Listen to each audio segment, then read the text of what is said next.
Considering the mental and emotional toll the pandemic is having, it's only natural to feel apprehensive about getting back to normal.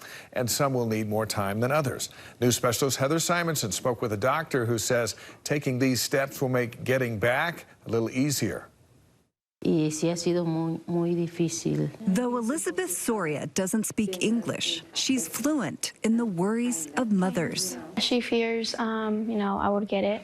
Afraid her daughter, Arleth, a senior at Granger High School, will get coronavirus. Yeah, it's kind of difficult, not knowing what people have with vaccination. Elizabeth had a bad case of coronavirus and couldn't work. She lost her job cleaning office buildings. And she hasn't found one yet.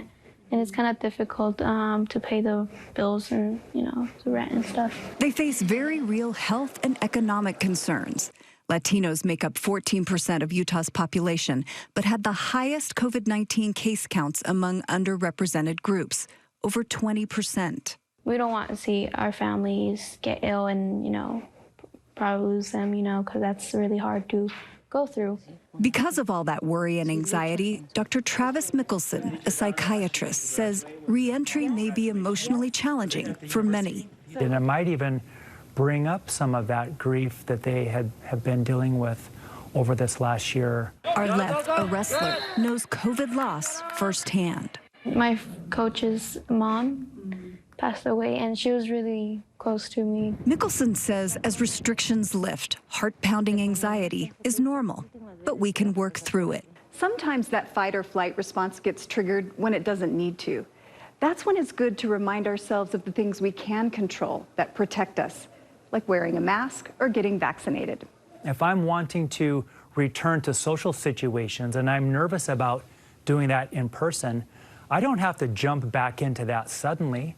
Maybe we can take a baby step. Mickelson says talking to kids about their feelings helps.